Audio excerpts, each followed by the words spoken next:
Beth from Married at First Sight on the line with us right now. She's been through the ringer last night. There's a lot to go through here. Beth, firstly, hello, how you doing? Thanks for coming on the show. Hi, thank you for having me. I mean, look, it's definitely not been enjoyable watching these last few episodes back. Lots of drama, lots of upset, lots of emotions. Yeah, very blindsided and very hurt, as everyone could see. Oh, 100%. Blindsided is the word of the day, because I feel like what's going on is I reckon these men are happy to cruise through the experiment and then they're kind of loved up until they see the end in sight and they're like, maybe there might be other options on the other side of this experiment. Do you think there's a bit going on like that with TeeJay?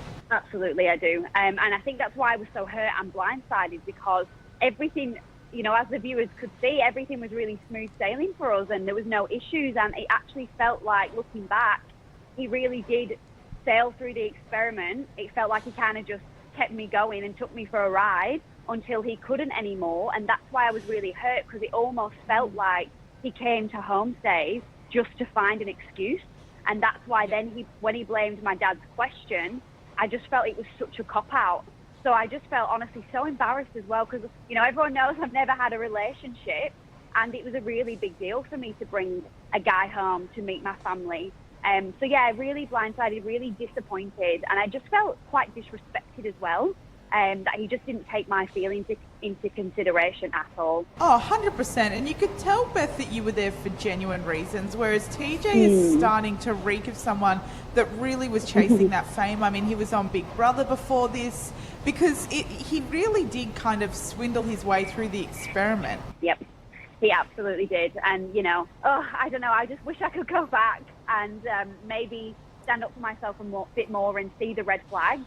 But, you know, we've all been there. We've all liked someone so much that you don't want to kind of accept that maybe they're just not into you. So I kept trying to fight for someone who I guess was clearly not into me at all. So, yeah, there'd definitely be things that I would change if I could go back. But I really was there for genuine reasons, and I really did try to put my heart on the line. Well, look, Beth, darling, why was TeeJay continually calling you darling?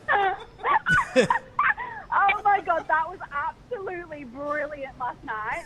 Seeing the experts drink their water as well was absolute gold. Yeah, the darling, very condescending.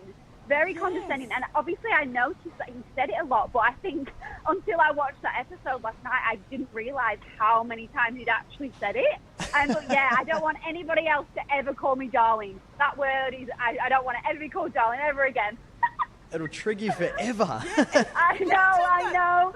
We spoke to TeeJay yesterday, and he confirmed that he and Jamie had in fact hooked up before the experiment. They didn't show it on the show, but you found out at your wedding. How did that all go down? I wish that we did get to see that.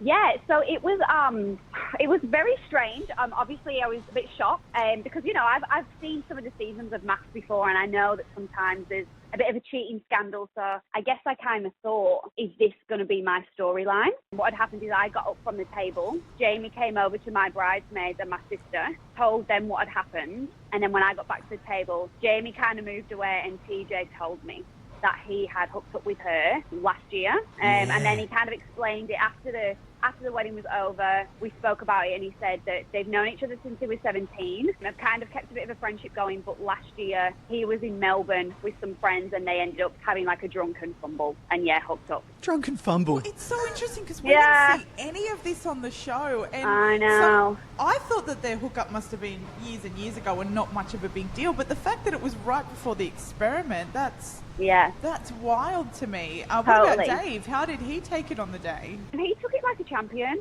He wasn't really that phased, I think, because he knew that Jamie was so into him. And obviously, as I kind of could see as the days, the weeks went on, I could really see that Jamie was into Dave. So I knew that nothing was going to come of it.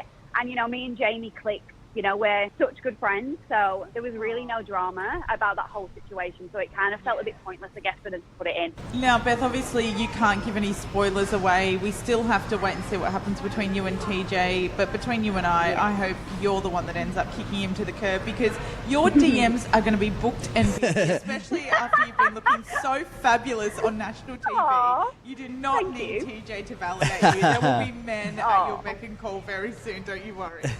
Oh, thank you so much. Thank you. very sad to see what's going on with TeeJay at the moment, but I can't wait to see what's next for you, Beth. And thank you so much for chatting with us. Thank you so much. Thanks for having me, guys.